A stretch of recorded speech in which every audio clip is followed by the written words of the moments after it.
What's up, beautiful people? Welcome back to another episode of Natural Hair for Beginners.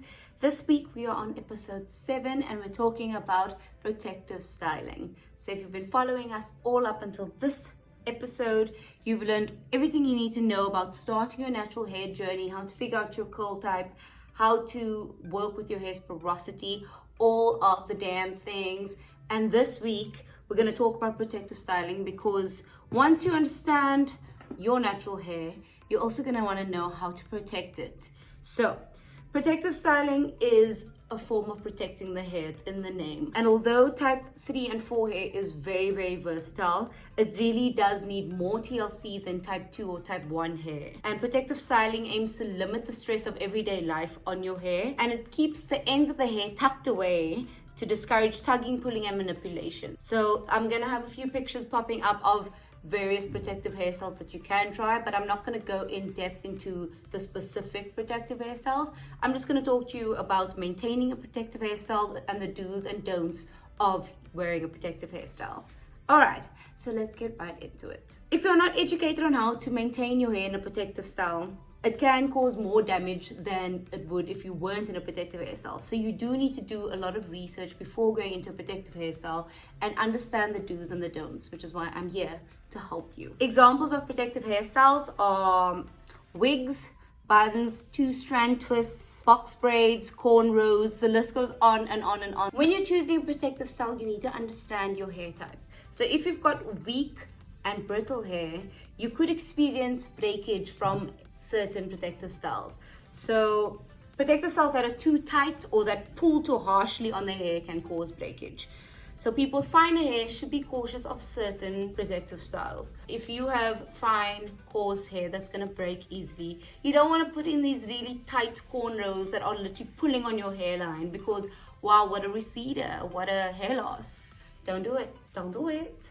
Research the hairstyles that work for your hair type. If you've got strong hair, you can do whatever you want. If you've got weak hair, focus on hairstyles that are going to help promote strength, promote growth, and not do more damage than help you out. Before applying a protective style to your hair needs to be cleaned. It needs to be deep conditioned and moisturized. So do a full-on wash day routine with a deep conditioner. Make sure your hair feels loved before it goes into the protective style. This will make caring for that hair 10 times easier than putting your protective style in dirty hair and then trying to clean it afterwards. No, clean it before. You can wear your protective style for weeks and even months at a time, but the rate at which your hair grows will determine how long you can keep your protective style in for. So if your hair grows super fast, you're probably only going to be able to keep that protective style in for 3 weeks. If it grows quite slowly, you can keep it in for months. It's up to you.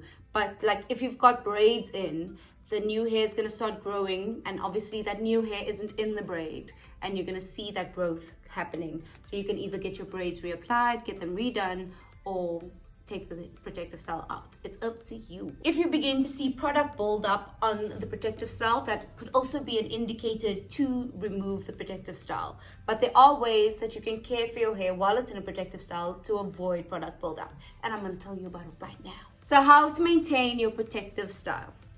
Try to wash your hair every 2 weeks at least. This will remove product buildup and keep the protective style fresh and refreshed. If you're wearing a wig over braids, make sure that you're keeping your braids nice and clean. You also want to make sure that you're keeping your braids moisturized underneath that wig, girl. Don't forget about them. It's going to be really tempting to leave those braids alone because no one's seeing them. But you want to keep them moistured. You want to keep them nice and shaft and shuffle.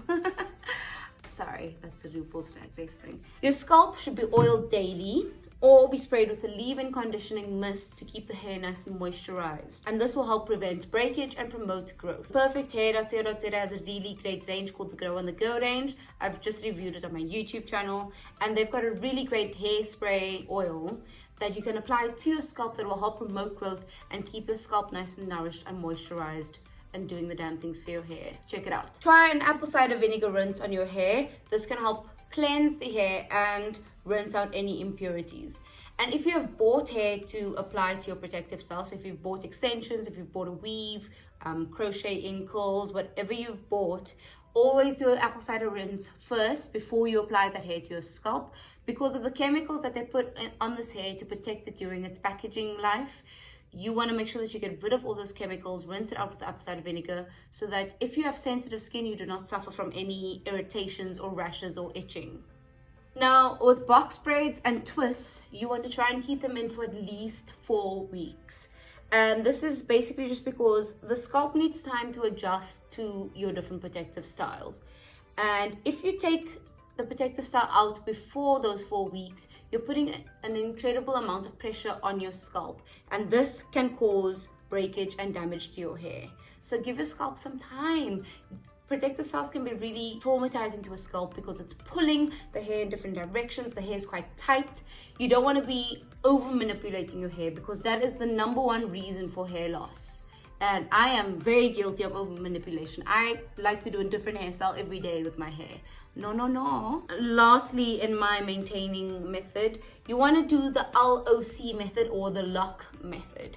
This will ensure that your hair is moisturized and hydrated throughout the protective styling process. And basically, the LOC method means liquid, oil, cream. So you want to go with water or a water-based product like a leave-in conditioner. And then you want to use an oil to seal that moisture, so to keep it trapped inside the hair. And then you're going to apply a cream, so a curling cream, whatever you have, to close the cuticle of the hair to trap in that moisture. And this will help prolong the protective style while keeping your hair nice and moisturized and luscious. Yes. You should be incorporating the lock method into your hair routine already. I haven't spoken about it before, but it is something that's worth looking into even if you're not wearing a protective style. Now we're going to get on to the don'ts of protective styling. Do not forget about your edges. Well, forget about them while you're putting the protective style in, but don't forget about them afterwards. So if you're getting braids or twists put in, do not add the edges into those braids or into those twists, because braids really pull on the hairline. And if you're putting in these soft baby hairs into those braids or twists, you might lose the hair, you might lose your edges. So leave your edges out of those braids, out of those twists, and you can keep them neat by getting yourself a good edge tamer. I know I don't really recommend products doing this, but mine is sitting right here. I'm currently using the Grow on the Go range from the perfecthair.co.za, and their edge tamer is amazing. It's great for people who suck at doing their edges, like me. I'm not very good at doing my edges, but I try. And this is a really great lightweight product that really sets your edges and keeps them in place for the entirety of the day. Really awesome product. So you want to keep those edges nice and neat, keep them pasted down to your face so that they're not being crazy in the front. My mom used to call them naughty baby hairs. Don't let them be naughty. Do not use too much conditioner or styling products on your hair while it's in a protective style, because these products can cause a white thick film to form on the scalp, and it will make you look like you've got dandruff, flaky scalp, not a vibe. You don't want to use heavy gels, because that's also going to cause flaking. You want to use lightweight products that are easy to get out of your hair, that are easy to be rinsed out. So do not go for your heavy butters and oils and conditioners. Lightweight. It's your friend. And then lastly, you want to protect your hair while you're sleeping. So do not go to sleep just like that and try and wake up and expect your protective style to last for weeks. It's not going to happen. You want to get a satin pillowcase and either a satin scarf or a satin bonnet to sleep in. This will help protect the protective style, keep it neat, and you want it to look as neat as the day you put it in. That is the goal, so that people don't realize that you've had the same hairstyle for 4 weeks. If you don't want to wear a full-on bonnet, just get a nice satin scarf just to wrap around the front of your head to protect those edges. You want to keep your hair neat. And satin is really great on your hair because it will really protect the hair from breakage and damage that you would experience from sleeping on a cotton pillowcase. So that is everything I have for you guys on protective styling. It might be a new concept to some of you. I've really loved playing around with protective styles during this lockdown period. It's been really amazing. So find one that you want to try and try it out while you're sitting at home, because if it doesn't work, no one sees you. And if it does work, you've got a protective style that you can use. If you've tried a protective hairstyle and you have any questions about it, please don't hesitate to ask me a question in the comments. You can send me a DM, message me, whatever the weather. Then you can also check out my YouTube channel where you'll find all of my product reviews if you're looking for what products you should be using on your hair. Awesome. Thank you guys so much for watching, and I hope to see you guys again next week. Please share this video to your stories, share it to your friends, and yeah, I'll see you guys next week for episode 8. Bye.